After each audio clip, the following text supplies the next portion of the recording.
Welcome back to the channel, and in today's tutorial I'm going to be showing you how to model a human hand in Blender 4.3. Now this uses a very simple method. We're just going to be starting with a default cube and then just simply modeling through the different stages. So this is actually a very beginner friendly video, and if you've ever struggled with modeling a hand, this video will really help you because the method we use here to get to this is actually a lot simpler than you think. Now this is by no means a very realistic hand, but this will teach you the foundational skills of getting that sort of topology going and actually getting the actual structure of the hand established. Therefore, if you want to go and build on top of that, or use it as a sculpting base, you always could. So I will also be providing this reference image here as well. You could use whichever one you want. But yeah, let's jump in, make this hand, and I will also be uploading this finished result to my Patreon. So those of you on the Patreon will be getting access to that blend file as well. Let's jump in and model this hand. So what you want to do first of all is go to the internet and find a picture of a hand, preferably from behind, kind of like facing away from the camera. And I've got one here. I'll put a link to this one in the description. You might be able to find a better one online, but this is one that's kind of clear. So I've just gone ahead and downloaded it. It's completely free on Pexels, and you can use it. So once I downloaded this image, I just put it onto my desktop here. I think it's just a PNG or a JPEG, but what you're going to do is you're just going to go into your front orthographic view in Blender and then just grab that image and just drag it into the viewport and just let go. And it should add right in like so. There you go. So the thing is, you won't see it unless you're in the front orthographic view because it's a reference image, which is kind of what we want anyway. So what I'm going to do in the front orthographic view, I'm just going to select this hand image. I'm going to go G and I'm going to move it. And I'm just going to place it roughly where the cube is. I'm going to go S to scale it up a little bit. So we've got it at roughly this scale. We want kind of like the main area of the hand, the bridge area, whatever you want to call it. That area, or the palm. Yeah, that's the name for it, the palm. You want the palm to kind of be the same size as the cube here. So maybe I'll rotate it just a little bit off to the side. There we go, like that. Okay, so what we're going to do is we're going to select our default cube. Right? I know it's weird not seeing the image in the perspective, but with that selected, make sure you're in the front orthographic view and you're going to tab into edit mode. And I think what we'll actually do, we'll go into our right orthographic view first. So in the right orthographic view with everything active, you're going to go S, Y, and just scale it down a little bit to flatten it. Okay, so now it's flat like this, but in the front, it still looks like this. And then you're going to come in here, you're going to go Control R, hovering over here, so Control R over this edge. You should see a yellow line. You're going to roll your middle mouse button twice, and that'll give you 3 of these segments, and then you're going to double click, and that's going to add it in. From here, we want to start working in our X-ray. So we're going to come up here and toggle on our X-ray. If you want to, you could also just go Z and go wireframe, whatever is easier for you, but I'm going to go in object mode but I'm going to go just in the solid view, and I'm going to make sure to enable the X-ray. So then I'm going to go ahead and select this vert over here. I'm going to go G and I'm going to move it over here and move this one kind of between the webbing of the fingers, this one over here, and then this one kind of goes at the end. So this is actually really simple. You can kind of see we have this kind of like classic curve forming here. This is sometimes what you'll also learn in drawing, kind of like, because sometimes people make a hand and they'll kind of draw all the fingers at the same level, but it's actually kind of like this arc like this, which is kind of cool seeing it like this when we're modeling it. But then what we're going to do is we're going to come over here, Control R in the middle. You should just see a yellow line appear. You're going to double click to add that in. And then this one we're going to select and we're going to drag this vertex over here to where the thumb kind of starts. Maybe move this up a little bit. And then drag this one out to kind of make the bulk of the hand like that. Okay, very simple. And then to be able to make the thumb, we're going to go ahead and just select this face over here, right over there. And we're going to go E to extrude in the front orthographic. We're going to extrude it just a little bit and click. Then we're going to click and drag and select these verts over here and kind of move them out like so. Then over here, we're going to go Control R, add in a loop here, select this vertex, bulge it out a little bit to kind of make that bulge. And then we're going to click and drag and select this face over here, as you can see. Then we're going to go E to extrude, move it out to here, and then E to extrude, S to scale a little bit, and then move it in. And then E to extrude, R to rotate, S to scale. Let's just kind of line that up here, and then E to extrude, S to scale. I'll give it a little bit of a rotation. just like that. Now we have the thumb. Okay, and now what we're going to do, we're going to come over here and select the face over here.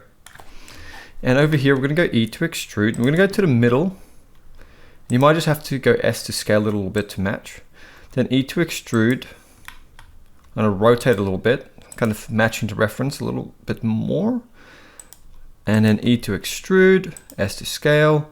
And then E to extrude, I'll scale this up a little bit more, and then E to extrude, click, S to scale. And then I'm just going to make the tip of the finger like so. Okay, and what we're going to do here is to have, well, what we're going to do here is we'll flesh this out a little bit more, and then we'll just duplicate this finger across here and just bridge it, which will kind of be a lot easier. So we're going to come over here, we're going to go Control R, left click once, we're going to drag and just bring this in over here. This is where the knuckle is. So we have these 3 loops over the finger knuckle here. And what we could do as well, we can go to face select, and if you want to, you can select these 2 faces. In fact, I'm going to go out of X-ray. You can select these 2 faces over here and just go I to insert them, E to extrude and extrude in, and that kind of gives you a very kind of rough fingernail. Obviously, it's not as realistic, you know. If you wanted to, you could extrude it out again a little bit and then grab this tip, that face, if you want to, and just extrude it out, and then go S, Y and flatten it. But then again, that's only if you want a thumb nail, okay?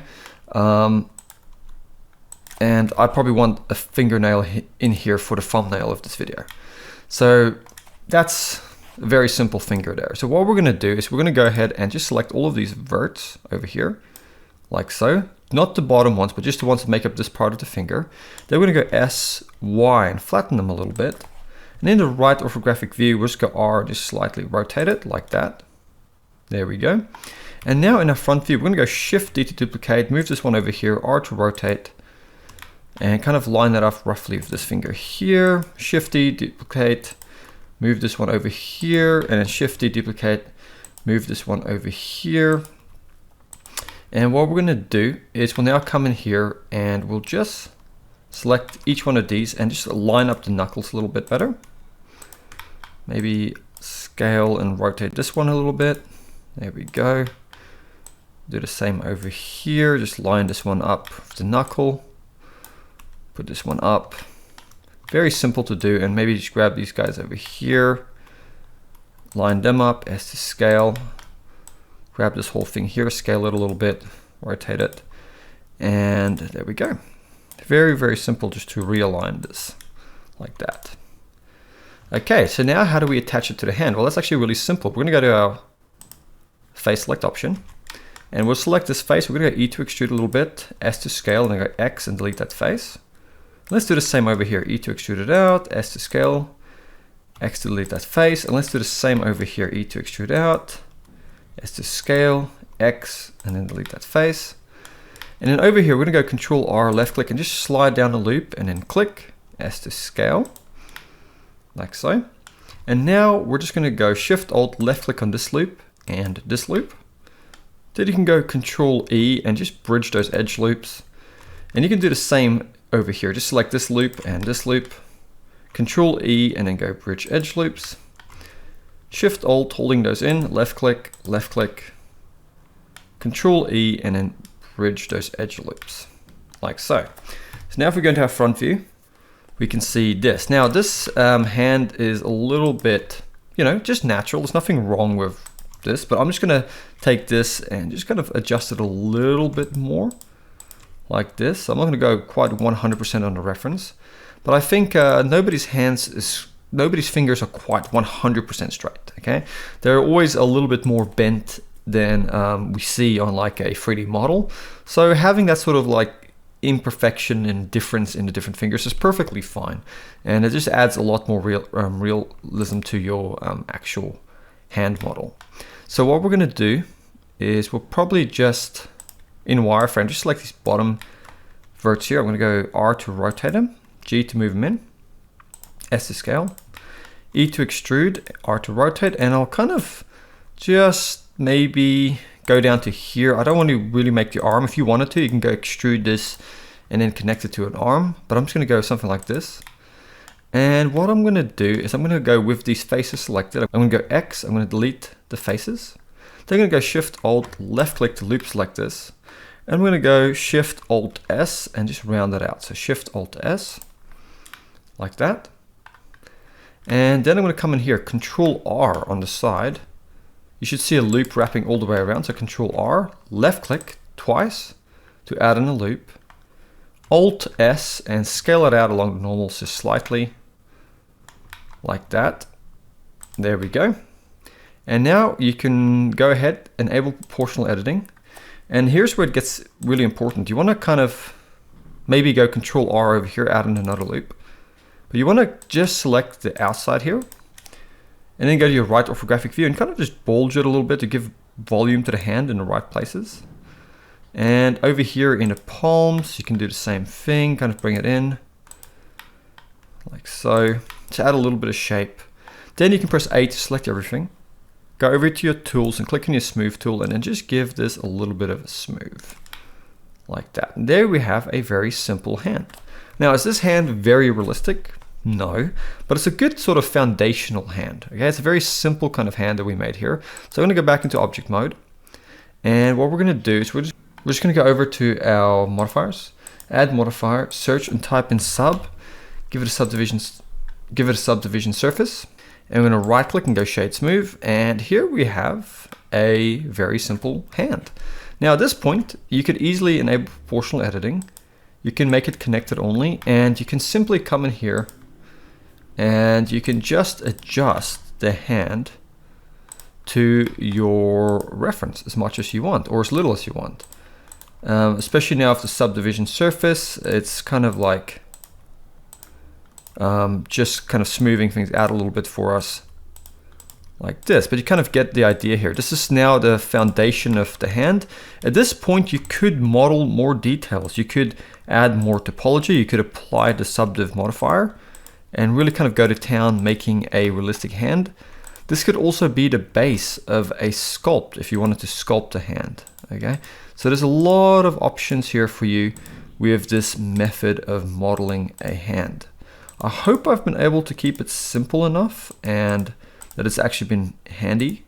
No pun intended. But yeah, that is it. So that is how to make a hand in Blender. And I really hope you guys have enjoyed this tutorial. I'll see you next time and thank you for watching.